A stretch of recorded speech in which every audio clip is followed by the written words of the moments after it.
साथियों नमस्कार। साथियों, कोरोना वायरस ने पूरी दुनिया को किस तरह से परेशान किया था हम सब जानते हैं। कोरोना वायरस की शुरुआत चाइना से हुई थी, चाइना में फैला था, ये भी हम सबको पता है। और किस प्रकार से डब्ल्यूएचओ की लापरवाही के कारण कोरोना वायरस पूरी दुनिया में फैल गया था, ये भी हमको पता है। उसके बाद जल्दबाजी में सभी देशों ने वैक्सीन बनाने का प्रयास किया, भारत ने भी कोशिश करी, भारत ने बनाई भी, और कोरोना पर काफी हद तक भारत ने काबू भी पाया। अब एक नए तरीके का वायरस चाइना में फैल चुका है, और इससे न सिर्फ चाइना बल्कि जापान, कोरिया तथा साउथ ईस्ट एशिया में भी कई देश इससे प्रभावित हो चुके हैं। ऐसी तस्वीरें सामने आ रही हैं जिससे पता चल रहा है कि ये वायरस इस समय इतना ज्यादा प्रभावित कर रहा है लोगों को कि हॉस्पिटल के हॉस्पिटल भरे हुए हैं, और इस समय लोगों को ये लग रहा है कि जिंदगी बचेगी भी कि नहीं। आप कहेंगे भाई इतना खतरनाक वायरस है, ये वायरस का एकदम से चाइना ने पैदा कर दिया फिर से? ये वायरस चाइना ने पैदा नहीं किया है। इस वायरस के बारे में हम सब लोग 25 साल से जानते हैं। ये 2001 में पहली बार संज्ञान में आया था, जब ये नेदरलैंड्स में फैला था, यानी कि डच में फैला था। वहां पर इसकी खोज हुई थी, और इस वायरस के बारे में जब अध्ययन किया गया तो ये पाया गया था कि ये वायरस ठीक उसी प्रकार से है जैसे हमें जुकाम के दौरान जो वायरस अटैक करता है, उसी प्रकार का है। और इसकी फैमिली है न्यूमोवायरिडे। न्यूमोवायरिडे जो फैमिली है, इसका मतलब होता है इस फैमिली में आने वाले वायरस आपके लंग्स को प्रभावित करते हैं और आपको सांस लेने में दिक्कत पहुंचाते हैं। इन्हीं में से एक है आपको सर्दी जुकाम जो हो जाता है, उसी तरीके का ये एक वायरस है जो आपके रेस्पिरेटरी सिस्टम को प्रभावित करता है, यानी कि सांस लेने में तकलीफ पहुंचाता है। एक्चुअल में होता क्या है कि अगर ये वायरस आपको अटैक कर ले तो आपके लंग्स में जो अलग अलग ब्रोंकोलाइज होते हैं, इनमें ये जो छोटे छोटे पाइप्स आपको दिख रहे हैं, इन ब्रोंकोलाइज में म्यूकस जमा होने लग जाता है। म्यूकस बोले तो जो आपको कफ होता है, कफ टाइप की चीज यहाँ पर जमा होने लग जाती है, जिसकी वजह से इस पाइप में जमा होने लग जाती है। इसकी वजह से आपको सांस लेने में दिक्कत आती है। तो ये सीधे ब्रोंकोलाई को अटैक करता है, आपके म्यूकस को बढ़ाता है, और कई कई बार तो निमोनिया भी हो जाता है।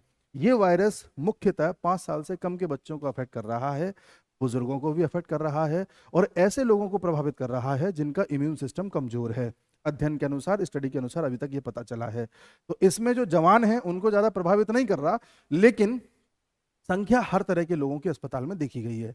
इस वायरस में मरने की जो रेशियो है, या कहें कि इससे डेथ कितनी हो रही है, तो 100 में से लगभग एक व्यक्ति की इससे मौत होती है। मौत के मामले में उतना घातक नहीं है, लेकिन कोई पता नहीं अंदर ही अंदर ये म्यूटेट कर जाए, अपना स्वरूप बदलता रहे कोरोना की तरह। और जैसे कोरोना की पहली लहर उतनी तीव्र नहीं थी जितनी तीव्र दूसरी लहर थी, तो कोई पता नहीं इस वायरस का आगे क्या स्वरूप हो, इसलिए हम सबको अलर्ट रहने की आवश्यकता है।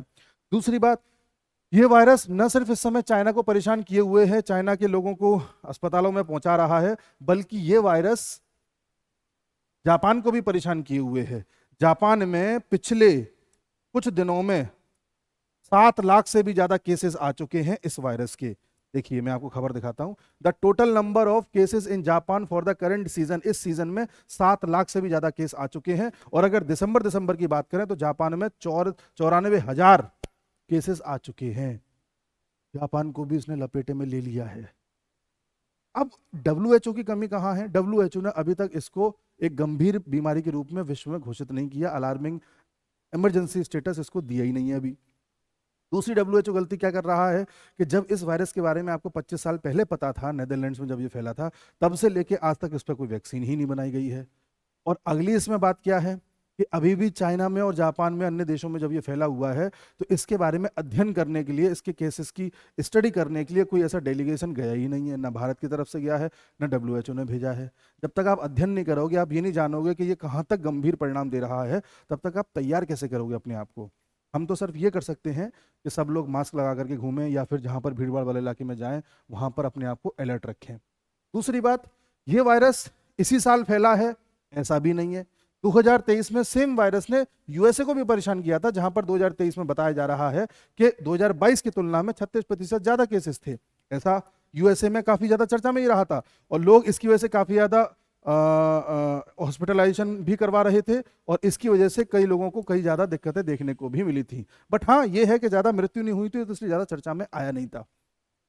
तो जिस वायरस ने 2023 में यूएसए को परेशान किया, 2024 में जापान को परेशान किया, 2025 में चाइना में पीक पर है। उस वायरस को लेकर के डब्ल्यूएचओ क्यों कुछ नहीं कर रहा? और कोविड के दौरान भी डब्ल्यूएचओ का जो रवैया था उसको लेकर के आज तक प्रश्न उठते हैं। माना यह जाता है कि उस टाइम डब्ल्यूएचओ के मुखिया ने चाइना के साथ हाथ मिला लिए थे, जिसकी वजह से ये कोरोना फैलने में और आसानी रही, या उनकी तरफ से लापरवाही बरती गई, जिसकी वजह से पूरी दुनिया को न सिर्फ अपनी हेल्थ में डिसएडवांटेज हुआ बल्कि इकोनॉमी में भी हुआ, और कई लोगों की जिंदगी अस्त व्यस्त हो गई, कई लोगों की जिंदगी ही छिन गई।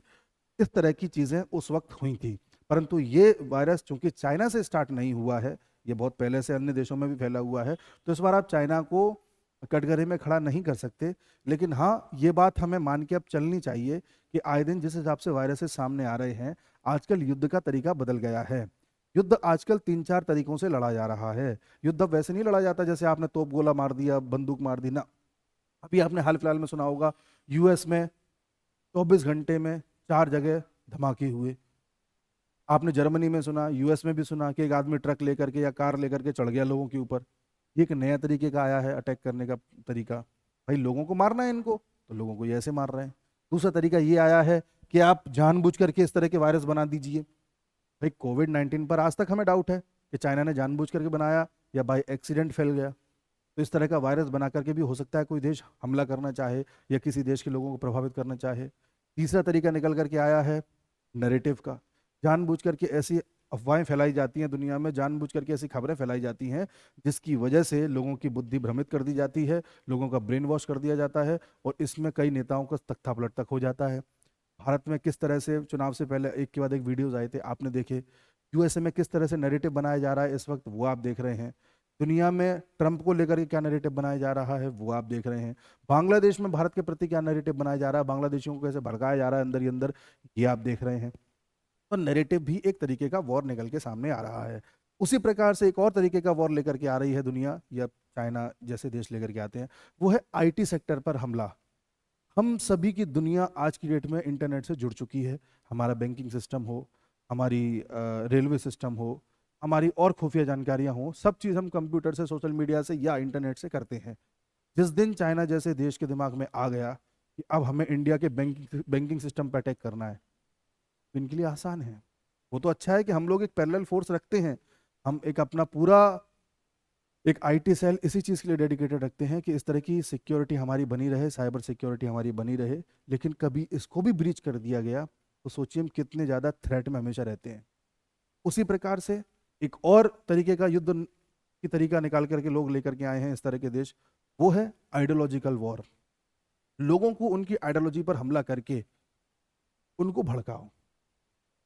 जैसे कम्युनिस्टिक आइडियोलॉजी है, उसको प्रसार किया जाता है इस तरह के लोगों में जो उस तरह की आइडियोलॉजी को फेवर करते हैं।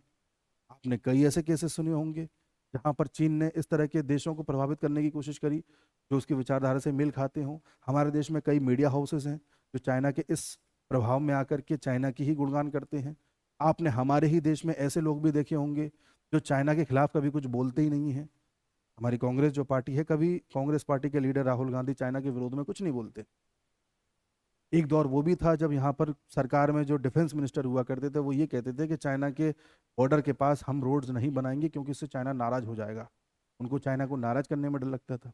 कहने का तात्पर्य ये है कि आज जहां दुनिया इतनी ज्यादा संकट में है, अलग अलग तरीके से अलग अलग तरह के वॉर सामने आ रहे हैं, अलग अलग तरह के हमले सामने आ रहे हैं, ऐसी स्थिति में अगर कोई बीमारी सामने आती है तो हमें सबसे ज्यादा अलर्ट होने की आवश्यकता है। क्योंकि बीमारी कैसी है, म्यूटेटेड है नहीं है, किस तरह से हमला करेगी, क्या नहीं करेगी, ना तो चाइना के यहाँ से कोई चीज़ सामने आती है खुल करके। चाइना हर चीज़ बड़ी खुफिया तरीके से रखता है। अभी भी खबर ये आ रही है कि चाइना के नॉर्दर्न प्रोविंस में इसने ज़्यादा हमला किया है वायरस ने, पर पता नहीं कहीं और भी किया हो तो वो हमें खबर पता नहीं चलती। तो ऐसी स्थिति में जहाँ आधुनिक दुनिया में इतने तरीके बन गए हैं वॉर करने के, वहाँ पर ये भी एक तरीका हो सकता है। इस केस में ऐसा अभी तक तो प्रतीत नहीं हो रहा, लेकिन कल को अगर ये म्यूटेट कर गया, मान लो चाइना ने वैक्सीन बना रखी हो अपनी, हमको ना बताए, तो इसके और घातक परिणाम हो सकते हैं। इसलिए भारत सरकार को और डब्ल्यूएचओ को इस पर संज्ञान लेने की आवश्यकता है, क्योंकि छोटी सी चीज़ भी एक हथियार के रूप में इस्तेमाल की जा सकती है। बाकी कोई अपडेट आएगा तो हम आपको अवश्य बताएंगे। मिलते हैं अगले वीडियो में, तब तक के लिए नमस्कार।